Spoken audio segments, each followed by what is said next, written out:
My husband said he would never divorce me. But 10 minutes later, he was loading his bags into a 20-year-old's car. And somehow, he still expected me to stay his wife. I stood in the doorway, watching 12 years of marriage fit into 2 suitcases, while his girlfriend honked impatiently outside like she was picking up takeout. He didn't look back when he left. Not once. Just a quick, "This is better for everyone," and he was gone. No papers. No closure. Just a plan where he kept everything, and I stayed legally tied to him. He thought he had control. He didn't know I had already planned the ending. He didn't even try to hide it. That was the part that stayed with me the most. Mark stood in our bedroom, folding shirts like he was preparing for a short trip, not walking out of a 12-year marriage. The same closet we had shared for over a decade now looked divided. His side was emptying. Mine stayed untouched.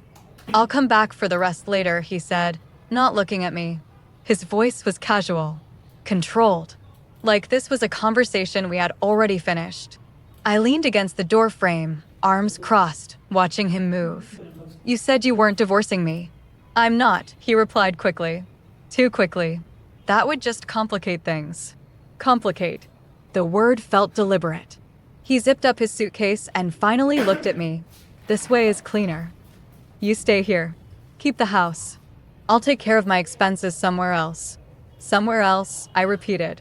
He didn't say her name. He didn't need to. Amanda, 20 years old. Intern at his firm. Always just helping on projects. Always just staying late. The same late nights that turned into distance. The same distance that turned into silence. "You want to stay married?" I said slowly, while living with her. He sighed like I was the difficult one. "It's temporary." "Temporary," I echoed. He checked his watch. That told me everything. She was waiting. Outside, a horn honked. Short, sharp, impatient. Mark grabbed his jacket. "Look, Olivia, don't make this harder than it needs to be." I almost smiled. Harder. Like I had been the problem all along. Like the past year of lies, late nights, and quiet disrespect had just happened. "You've already made it hard," I said. He shook his head, already walking past me. "You'll be fine. You always are." That line. He had used it for years. Every time I adjusted. Every time I stayed quiet. Every time I fixed something he broke. "You're strong. You'll handle it. You're better with these things." Translation? You'll accept it. I followed him to the front door. Not to stop him. Just to see it clearly. Amanda sat in a red convertible, sunglasses on, checking herself in the mirror like this was just another afternoon. She didn't look nervous. She didn't look guilty. She looked comfortable. That told me something too. This wasn't new. Mark loaded his bags into the trunk. He hesitated for half a second, then turned to me. "This is the best solution," he said. "For who?" I didn't ask. I didn't need to. "Okay," I said quietly. He blinked. That wasn't the reaction he expected. "No drama?" he asked, almost suspicious. I shook my head. No drama. That seemed to relax him. Of course it did. He stepped back, closing the trunk, already halfway into his new life. "Good," he said. "I knew you'd understand." Understand. Another word he used when he meant comply. He got into the passenger seat. Amanda smiled at him. Not at me. The car pulled away. Just like that. 12 years, gone in under 5 minutes. I stood there for a moment, watching the empty street. No tears. No panic. Just quiet. Then I turned around and walked back inside. The house felt different immediately. Not empty. Lighter. Like something that had been weighing on it was finally gone. I locked the door. Not out of fear. Out of finality. Then I went straight to my office, opened my laptop, and pulled up the file I had been building for months. Every late night. Every suspicious transfer. Every expense that didn't make sense. Every lie. Neatly documented. Carefully organized. He thought I hadn't noticed. He thought I had accepted everything. He thought I was still the same version of me who stayed quiet and adjusted. That was his mistake. My phone buzzed. A message from Mark. "Don't do anything stupid." I looked at it for a second, then typed back, "I won't." And I meant it, because nothing I had planned was stupid. That night, the house stayed quiet in a way it hadn't for months. Not empty, just clear. I walked through each room slowly, noticing things I had ignored before. His side of the bed already felt like it belonged to someone else. The kitchen counters were clean, untouched. No half-finished conversations, no tension sitting in the air. Just space. I didn't rush anything. I made tea, sat at the table, and opened my laptop again. The file I had built wasn't emotional. It was precise. Dates, amounts, locations.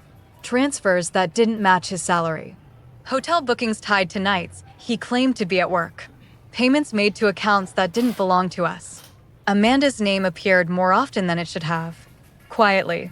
Consistently. Not as a mistake. As a pattern. That was when everything had started making sense. Not all at once. Slowly.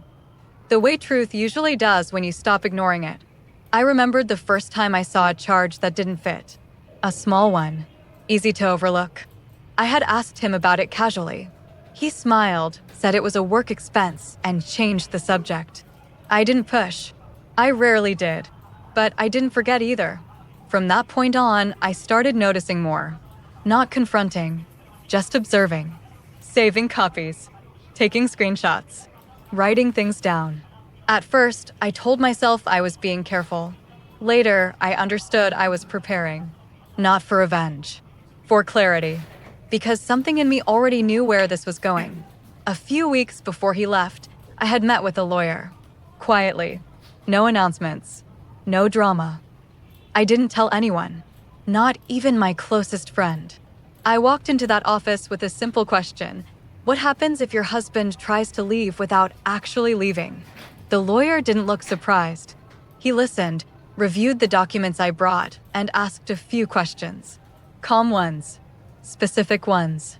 By the time I walked out, I didn't feel scared. I felt organized. Like everything that had been uncertain now had structure. That same afternoon, I started putting things in place. Accounts reviewed. Permissions checked. Legal options outlined. I didn't move too early. That was important. Timing matters more than action. You wait until the other person thinks they've already won. That's when they stop paying attention. My phone buzzed again. A message from Mark. A picture this time. Amanda sitting across from him at a restaurant, smiling into the camera. No caption. No explanation. Just the image. I looked at it for a moment, then locked my phone. That told me everything I needed to know. He wasn't hiding anymore. He wasn't even trying. He believed the situation was under control. That I would stay where he left me. Legally connected. Financially limited. Emotionally quiet. The version of me he understood. That version no longer existed. The next morning, I made one call. Then another. Nothing loud. Nothing urgent. Just confirmations. Verifications. Quiet steps that aligned everything I had already prepared. By afternoon, the process had started. Not visible yet. Not obvious. But moving. That was the difference. He had walked out thinking the story had ended. In reality, it had just shifted. And this time, I wasn't reacting to what he did. I was responding to what I already knew. By evening, I sat in the same chair in the same house, but nothing felt uncertain anymore. The confusion was gone. The doubt was gone. What remained was simple. He left thinking he could control the outcome. He didn't realize. I had already written it 2 weeks past quietly, exactly the way I needed them to. No calls from him, no explanations, no attempts to fix anything. That told me more than words ever could. He was comfortable, settled, living the version of life he had already decided on, which meant he wasn't watching what was happening behind him. That was the point. On the 14th morning, my phone rang. His name lit up the screen, and for a second, I just looked at it. Not surprised. Just expected. I answered calmly. He didn't greet me. "What did you do?" he snapped. His voice was tight, controlled, but underneath it, there was something new. Panic. I didn't respond immediately. I took a sip of coffee first. Let the silence sit. "What do you mean?" I asked. He exhaled sharply. "My cards aren't working." Accounts are frozen. I just got flagged at the bank. They're saying there's an investigation. I leaned back in my chair. The timing was exact. Oh, I said softly. That? The silence on his end stretched. Fix it, he said. This is a mistake. I almost smiled. No, I replied. It's a report. Another pause. Longer this time. He tried to steady his voice. What report? Unauthorized transactions, I said. Joint account activity that didn't match our records. I didn't raise my tone. I didn't accuse him directly. I didn't need to. The structure did that for me. You reported me, he said, disbelief creeping in. I reported what I saw, I answered. That was enough. In the background, I heard Amanda's voice asking what was happening. He didn't answer her. He was too focused now. This is insane, he said. You're overreacting. No, I replied calmly. I'm documenting. That word landed harder than anything else, because it meant this wasn't emotional. It wasn't temporary. It was recorded. He lowered his voice then, trying a different approach. We can talk about this. I'll come by. No, I said. Simple. Immediate. You don't need to come here. Another silence. Then, quieter, more urgent, Olivia, what exactly did you do? I looked at the file open in front of me. Everything lined up. Dates, transfers, names. Nothing exaggerated. Nothing missing. Just truth. I filed for divorce, I said. Under my terms. That broke something. I heard it in the way he stopped speaking for a second too long. You can't just, he started. I already did, I interrupted, still calm. Your lawyer should have the documents. I didn't add anything else. I didn't explain the clauses, the asset shifts, the legal positioning. He would read it himself. And when he did, he would understand exactly what he had missed. This isn't how it works, he said, but his voice didn't sound certain anymore. It is, I replied, when everything is already documented. In the background, Amanda asked again, louder this time. He ignored her. He was breathing heavier now, thinking, calculating. Too late. You need to stop this, he said. Now. I closed my laptop slowly. I don't need to do anything, I said. And that was the truth. The process had already moved beyond both of us. That was the difference between planning and reacting. He had reacted. I had planned. There was nothing left for me to push. The system was doing the rest. He tried one last time. We can fix this, he said. I didn't answer that, because there was nothing left to fix. Only consequences left to arrive. I ended the call, set my phone down, and sat there for a moment, not feeling victory, not feeling anger, just clarity. He thought leaving without divorce gave him control. What he didn't understand was this. The moment he walked out, he lost the ability to decide how the story ends. And now, for the first time, he was the one reacting. After that call, everything moved without me needing to touch it again. Notices were issued. Accounts stayed frozen. His access disappeared one piece at a time, not suddenly, just enough to make every next step harder for him. He called again later that evening, then again the next morning, each time sounding less certain, less in control. I didn't answer.